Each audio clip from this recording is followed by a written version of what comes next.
Next தனுசில் குரு தன்னுடைய சொந்த வீடு, ஆன்மீக வீடு, மூலத்திரிகோண வீடு, குருவுக்கு ரொம்ப உகந்த இடம். ஆட்சி அப்படிங்கிற ஒரு பலத்தை அங்க பெறுவாரு. சோ தன் வீட்டுல அவர் அமரும் போது நல்ல பலன்களே இருக்கவே செய்யும். ஆயினும் அட்டமாதிபதி ரிஷபலக்னத்துக்கு அட்டமாதிபதியா வரும்போது கெடுபலன்கள் டைரக்டா அங்க வலுவாக கூடாது. 8ஆம் அதிபதி போய் இப்ப கொஞ்சம் கெடுபலன்களை கொஞ்சம் கொடுக்கவே செய்வார்.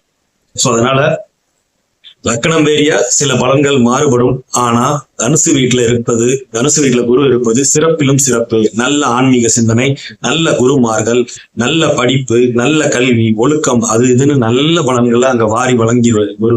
அங்க உட்கார்ற குரு, தனுசுல இருக்கிற குரு நல்ல பலன்களை செய்வார். ஒரு சில லக்கணங்களுக்கு மட்டும் பாதகமா வரக்கூடிய, அதாவது உபய லக்கணங்கள் மிதுனம், கன்னி, தனுசு,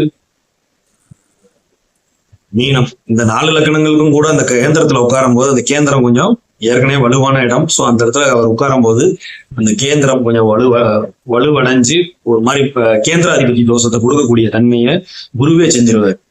சோ அதனால ஒவ்வொரு லக்கணங்களுக்கும் அந்த ஒரு வேரியேஷன் மட்டும் இருக்குமே தவிர மற்றபடி